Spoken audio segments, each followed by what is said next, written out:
बिस्मिल्लाहिर्रहमानिर्रहीम अस्सलाम वालेकुम। आज हम जीके के ऐसे क्वेश्चन देखेंगे जो कि इंटरमीडिएट की टेस्ट में एक्सपेक्टेड है। जो भी एसटीएसई इंटरमीडिएट की टेस्ट होने वाली है उसके हवाले से उसके जो है अकॉर्डिंग हम आज जीके के क्वेश्चंस देखेंगे जो कि बहुत ही इम्पोर्टेंट है।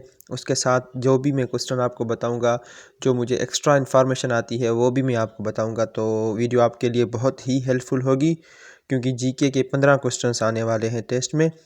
वीडियो को अच्छे तरीके से देखिएगा, अच्छे तरीके से पढ़िएगा। तो चलिए आज की वीडियो को शुरू करते हैं। सबसे पहला क्वेश्चन है, what was the nationality of Alfred Nobel. Alfred Nobel एक बंदे का नाम है जिसके नाम के ऊपर नोबेल प्राइजेज अनाउंस करना उन्होंने स्टार्ट किए थे। तो पहले इसका जवाब देख लेते हैं। तो इसका सही ऑप्शन है ऑप्शन डी, स्वीडिश। जो अल्फ्रेड नोबेल था उसकी नेशनलिटी थी स्वीडिश, वो स्वीडिश से बिलोंग करता था।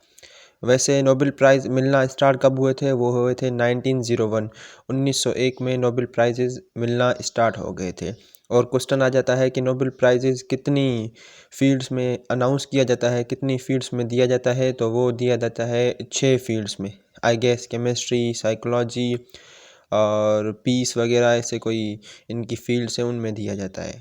ठीक है, पाकिस्तान में अब्दुल कदीर को मिला है, मलाला यूसुफजई को मिला है, अब्दुल सलाम को मिला है। अगला क्वेश्चन है, the currency of Indonesia is. Indonesia की करेंसी का नाम क्या है? उसका सही ऑप्शन है option A, rufiyaa is the currency of Indonesia. और इंडोनेशिया का कैपिटल है जकार्ता। नीचे ऑप्शन जो दिए हुए हैं, जो करेंसीज दिए हुए हैं, उनमें से मैं आपको एक एक मुल्क का बता रहा हूँ, बाकी आप खुद देख लीजिएगा। जैसे दीनार जो करेंसी है वो है बहरीन, बहरीनी दीनार। ठीक है, बहरीन का करेंसी है दीनार और उसका कैपिटल है मनामा। रिंगिट जो है वो करेंसी है मलेशिया का और मलेशिया का कैपिटल है कुआलालंपुर। जैसे रियाल है और रियाल करेंसी है ओमान की और ओमान का कैपिटल है मस्कत। देखिए रियाल सऊदी का भी जो है वो करेंसी है, दूसरे ममालिक हैं उनकी भी जो है करेंसी है। बाकाया आप खुद देख लीजिएगा वरना जो है वीडियो लंबी हो जाएगी। अगला क्वेश्चन है, the deepest part of the earth is. Earth का सबसे डीपेस्ट पार्ट कौन सा है? ठीक है, तो उसका सही ऑप्शन है option B, Mariana Trench. Mariana Trench एक ट्रेंच है पैसिफिक ओशियन में, उसे दुनिया का डीपेस्ट पॉइंट कहा जाता है। एक और क्वेश्चन आ जाता है कि दुनिया का लोएस्ट पॉइंट कौन सा है। लोग इसमें कंफ्यूज होते हैं डीपेस्ट और लोएस्ट में। देखें, डीपेस्ट मरियाना ट्रेंच है जो कि पैसिफिक ओशियन में एक प्लेस है, वहाँ पर एक ट्रेंच है, उसको डीपेस्ट पार्ट बोलते हैं। और लोएस्ट हमारा जो अर्थ का पॉइंट है वो डेड सी है। डेड सी जो कि आई गेस जॉर्डन में वाक़या है। डेड सी लोएस्ट और मरियाना ट्रेंच डीपेस्ट। अगला क्वेश्चन है, the highest part of the earth is. देखें, क्वेश्चन को घुमा फिरा कर भी दे सकते हैं, हाईएस्ट पीक हो या हाईएस्ट पार्ट, बात सेम ही है। ठीक है, तो highest part of the earth is, उसका सही ऑप्शन है ऑप्शन ए, माउंट एवरेस्ट। माउंट एवरेस्ट दुनिया का सबसे हाईएस्ट पार्ट है। ठीक है, माउंट एवरेस्ट जो कि नेपाल में पाया जाता है। और K2 हमारा जो है वो पाकिस्तान की हाईएस्ट पीक है, पाकिस्तान का हाईएस्ट पार्ट है। K2 का दूसरा नाम है गॉडविन ऑस्टिन, जिसे चौगोरी भी कहा जाता है। K2 हमारा जो आता है वो आता है कराकोरम रेंज में और माउंट एवरेस्ट हमारा जो है वो है आता है हिमालय रेंज में। हिमालय रेंज जिसे यंगेस्ट माउंटेन रेंज भी कहा जाता है। देखिए, माउंट एवरेस्ट जो है वो दुनिया का सबसे हाईएस्ट पार्ट है, हाईएस्ट पीक है। कहीं पर सवाल आ जाए कि लॉन्गेस्ट पीक कौन सी है जिसकी जो जो किलोमीटर्स पे जो है ना वो उसकी एरिया वो बहुत ज़्यादा एरिया हो, तो वो है माउंट एंडिस। अगला क्वेश्चन है, the currency of Israel is. Israel की करेंसी का नाम क्या है? तो उसका सही ऑप्शन है ऑप्शन बी, शेकिल। न्यू शेकिल जो है वो इसराइल की करेंसी है और इसराइल का कैपिटल है जेरूसलम। एक और क्वेश्चन आ सकता है कि पाकिस्तान का जो पासपोर्ट है उसमें सारे मुल्कों में बंदा जा सकता है। ठीक है, लेकिन उसमें किस वाहिद मुल्क का जो है ना मना किया गया है, उसमें स्टैम्प लगा हुआ है कि आप दुनिया में कहीं भी जा सकते हैं लेकिन इस मुल्क में नहीं जा सकते, तो वो भी इसराइल ही है। ठीक है, अगला क्वेश्चन है, delta is the airline of. Delta एक एयरलाइन का नाम है, वो किस मुल्क की एयरलाइन है? ठीक है, तो उसका सही ऑप्शन है option B, United States. United States की एयरलाइन का नाम है डेल्टा। अब दूसरी इन्फॉर्मेशन देख लेते हैं, जैसे न्यूजीलैंड का कैपिटल है वेलिंगटन। न्यूजीलैंड वो वाहिद मुल्क है जिसने औरतों को वोट डालने का हक दिया था सबसे पहले 1893 में। यूनाइटेड स्टेट्स का कैपिटल है वाशिंगटन डीसी। ऑस्ट्रेलिया का कैपिटल है कैनबरा। स्विट्ज़रलैंड का कैपिटल है बर्न, BERN। अगला क्वेश्चन है, the most powerful organ of United Nations is. United nation का सबसे पावरफुल ऑर्गन कौन सा है? तो उसका सही ऑप्शन है ऑप्शन बी, सिक्योरिटी काउंसिल। ठीक है, security council most powerful organ है यूनाइटेड नेशंस का। यूनाइटेड नेशंस 24 अक्टूबर 1945 को बनी थी। एक और क्वेश्चन आ जाता है कि किस चीज़ के बाद यूनाइटेड नेशंस ऑर्गेनाइजेशन बनाई गई थी? देखिए, वर्ल्ड वार 2 के बाद जो है ना यूनाइटेड नेशंस ऑर्गेनाइजेशन बनाई गई थी। वर्ल्ड वार 2 स्टार्ट हुई थी 1939 में और 1945 को वो ख़त्म हो गई थी। अगला क्वेश्चन है, Pakistan first coin was issued in. Pakistan का सबसे पहला कॉइन कब इशू हुआ था? तो उसका सही ऑप्शन है ऑप्शन ए, 1948। पाकिस्तान की जो पोस्ट पार्टीशन है उसको आप अच्छे तरीके से पढ़ लिया करें, क्योंकि उसमें से तकरीबन क्वेश्चंस आते हैं।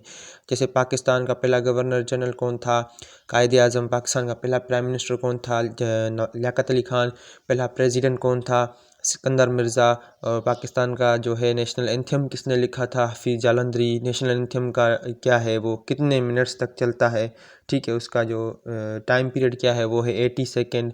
ठीक है, ऐसे चीज़ों को आप याद रखेंगे ना तो आपको बहुत आसानी होगी, ऐसे चीज़ों को रिलेट करके पढ़ें। एक क्वेश्चन आ जाए उसके जो है ना तह तक चले जाए कि दूसरे इसमें कौन से क्वेश्चन बन सकते हैं।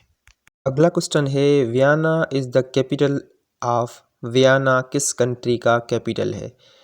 तो उसका सही ऑप्शन है ऑप्शन ए, ऑस्ट्रिया। देखें, ऑस्ट्रेलिया एक अलग मुल्क है, ऑस्ट्रिया एक अलग मुल्क है। ठीक है, ऑस्ट्रिया का कैपिटल वियना है, ऑस्ट्रेलिया का कैपिटल है कैनबरा। स्विट्ज़रलैंड का कैपिटल है बर्न, इटली का कैपिटल है रोम। रोम जिसे सिटी ऑफ 7 हिल्स भी कहा जाता है। अगला क्वेश्चन है, which country is called the land of 1000 lakes. कौन सी कंट्री है जिसको लैंड ऑफ 1000 लेक्स कहा जाता है? तो उसका सही ऑप्शन है ऑप्शन बी, फिनलैंड। फिनलैंड को कहा जाता है लैंड ऑफ 1000 लेक्स। ऐसे को बहुत ही क्वेश्चन है जो आपको याद करने पड़ेंगे, जैसे लैंड ऑफ वाइट एलिफेंट्स किसको कहा जाता है? थाईलैंड को। लैंड ऑफ थंडरबोल्ट्स किसको कहा जाता है? भूटान को। और लैंड ऑफ 7 हिल्स किसको कहा जाता है? वो कहा जाता है रोम को। ऐसे जो है ना आपको क्वेश्चंस याद करने पड़ेंगे, गूगल से आप सर्च कर लें, वरना मैं आपको बता दूंगा जब भी ये टॉपिक आएगा। अगला क्वेश्चन है, world's famous bridge Golden Gate is in. Golden Gate एक ब्रिज का नाम है, वो कहाँ पर लोकेटेड है? तो उसका सही ऑप्शन है option A, San Francisco, California में लोकेटेड है। ठीक है, ये एक शहर है यूनाइटेड स्टेट्स ऑफ अमेरिका का। और नीचे ऑप्शन दिए हुए हैं, न्यू दिल्ली वो है इंडिया का कैपिटल, और फ्रांस जो है उसका कैपिटल है पेरिस। सिडनी एक ऑस्ट्रेलिया का शहर है।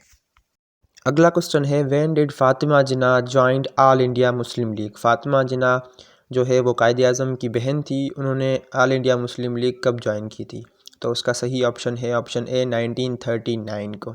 ठीक है, और कायदे आज़म ने ज्वाइन की थी 1913 को। 1913 में कायदे आज़म ने all India Muslim league join की थी। ऑल इंडिया मुस्लिम लीग बनी थी 30 दिसंबर 1906 में। ठीक है, अगला क्वेश्चन है, Etihad Airways is an airline of. Etihad Airways किस मुल्क की एयरलाइन है? तो उसका सही ऑप्शन है option A, United Arab Emirates. इतिहाद और एमिरेट्स जो है वो दोनों United Arab Emirates means Dubai की जो है ना एयरलाइंस है। एक क्वेश्चन बहुत ही गर्दिश कर रहा है, FIA की टेस्ट में मैंने देखा, ASF की टेस्ट में मैंने देखा, काफ़ी सारी टेस्ट में मैंने देखा कि Qantas is an airline of. Qantas किस कंट्री की एयरलाइन है? तो वो है ऑस्ट्रेलिया की। अगला क्वेश्चन है, war of Plassey was fought in. War of Plassey कब लड़ी गई थी? तो उसका सही ऑप्शन है ऑप्शन बी, 1757। 1757 में वार ऑफ प्लासी लड़ी गई थी। उसमें जो है ना लॉर्ड क्लाइव बमुकाबला नवाब सिराजुद्दौला, नवाब सिराजुद्दौला को शिकस्त हो गई थी। ये क्वेश्चन भी आ सकता है कि कौन कौन अपोनेंट थे एक दूसरे के। तो एक तरफ था लॉर्ड क्लाइव ब्रिटिश का, और एक तरफ था ये नवाब सिराजुद्दौला। अगला क्वेश्चन है, Pakistan national flag was prepared by. Pakistan का नेशनल फ्लैग किसके दौरान प्रिपेयर किया गया था?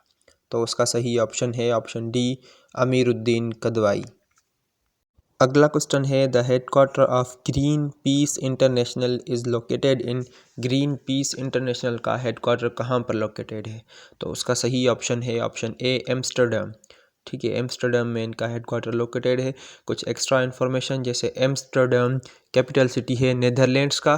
ठीक है, जिनेवा है वो एक सिटी है आई गेस स्विट्ज़रलैंड का, जिनेवा, जिसे सिटी ऑफ कॉन्फ्रेंसेस भी कहा जाता है।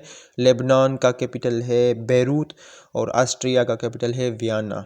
ठीक है, एक और क्वेश्चन आ सकता है क्रिकेट के हवाले से कि किस टीम ने ज़्यादा मदद की थी पाकिस्तान को सेमीफाइनल में पहुंचाने में? ठीक है, ऐसे क्वेश्चन बना कर दे सकते हैं। तो अब नीदरलैंड्स ने साउथ अफ्रीका को डिफ़ीट किया था, फिर पाकिस्तान ने बांग्लादेश को डिफ़ीट करके सेमीफाइनल में चला गया था। ये करंट अफेयर में क्वेश्चन आ सकता है। अगला क्वेश्चन है, the red wing is the national bird of which country. हम पाकिस्तान का तो पढ़ लेते हैं लेकिन दूसरे कंट्रीज़ का नहीं पढ़ते, हालांकि हमें पढ़ना चाहिए और यह क्वेश्चन भी पूछे जा सकते हैं। ठीक है, तो इस क्वेश्चन का सही ऑप्शन है ऑप्शन बी, तुर्की। तुर्की का जो है वो रेड विंग नेशनल बर्ड है।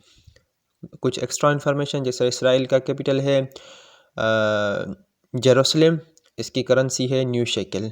तुर्की की करेंसी है यूरो और तुर्की का कैपिटल है अंकारा। ईरान का तेहरान, इराक का बगदाद। अगला क्वेश्चन है, आदम स्पीक इज़ लोकेटेड इन। आदम बोले या एडम बोले, आप कुछ भी बोल सकते हैं, हमारे नबी थे पहले जो आए थे। ठीक है, Adam speak is located in, वो कहाँ पर लोकेटेड है एडम स्पीक? तो उसका सही ऑप्शन है ऑप्शन सी, श्रीलंका। श्रीलंका में लोकेटेड है एडम स्पीक। एक और क्वेश्चन आ सकता है इस्लामियात में कि हज़रत आदम को किस सरजमीन पे उतारा गया था? तो वो भी श्रीलंका की सरजमीन पर उतारा गया था। ठीक है, जैसे सऊदी अरब, कुछ एक्स्ट्रा इन्फॉर्मेशन, सऊदी अरब का कैपिटल है रियाज। इजिप्ट जो कि पुराना नाम है मिस्र का। ठीक है, इजिप्ट का कैपिटल है कैरो और श्रीलंका का कैपिटल है कोलंबो और श्रीलंका का पुराना नाम है सेलोन। इंडिया का कैपिटल है न्यू दिल्ली। इंडिया जिसे largest democratic country in the world भी कहा जाता है। तो ये थी आज की बहुत ही इम्पोर्टेंट वीडियो को पूरा देखें, चीज़ों को नोट डाउन करें, जो एक्स्ट्रा इन्फॉर्मेशन है उनको उसके नीचे सर्कल लगाकर नोट डाउन कर लें, आपको बहुत हेल्प होगी। बहुत जीके आपकी इस तरह से स्ट्रॉन्ग हो सकती है, वरना जीके बहुत वास्ट है जिसको कवर करना नामुमकिन है। ठीक है, कुछ एरियाज़ होते हैं मखसूस, वो आपको कवर करने पड़ेंगे, वो मैं कोशिश कर रहा हूँ, कुछ आप भी कोशिश करें। ठीक है, तो उम्मीद करता हूँ वीडियो आपको पसंद आई होगी। पसंद आई हो तो चैनल को सब्सक्राइब करें, वीडियो को लाइक करें। अपना ख्याल रखिए, मिलते हैं अगली वीडियो में, तब तक के लिए खुदा हाफिज़।